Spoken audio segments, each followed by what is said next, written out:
Hello and welcome to the EPSF YouTube channel.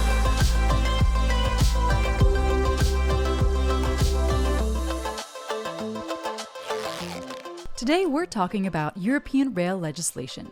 So how is rail legislation prepared and adopted in the European Union? It's super simple. Well, no, actually it's not that simple at all. So buckle up, clear your mind, we're in for a ride. For decades now, the European Union has developed legislation to regulate the rail sector. We are witnessing an unprecedented shift from rather closed national rail systems to a single European railway area, where passenger and freight trains can travel seamlessly across countries. But legislating all this at the European level is no easy task, especially in the railway sector since each member state has its own specificities. So who makes the rules in Europe, and how? That's a pretty good question. Since we're nice, we've prepared a little flowchart. First off, the European Commission defines a common European transport policy. For the rail sector, topics are common technical specifications for infrastructure and vehicles, the conditions foreign companies will need to meet in order to offer freight or passenger services in other countries, the skills required to become a train driver, and so much more.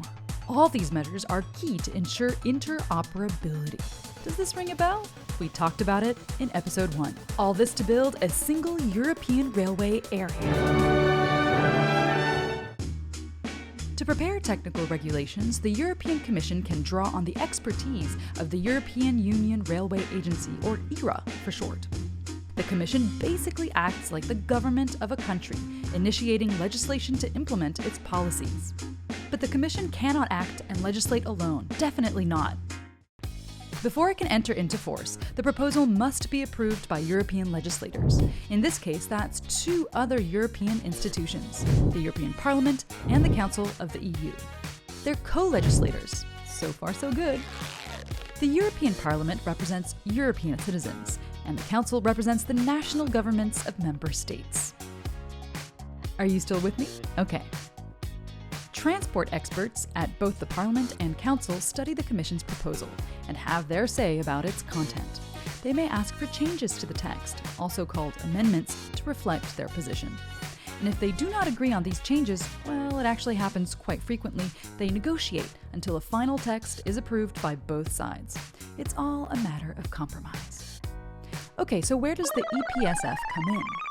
As France's national safety authority, EPSF contributes to the work of ERA, which in turn, as we've seen, assists the European Commission in drafting its legislative proposals and technical regulations. During the legislative process, however, it's up to the French government, and specifically the Ministry of Transport, to participate in the Council's work. Is that it? Well, no. No.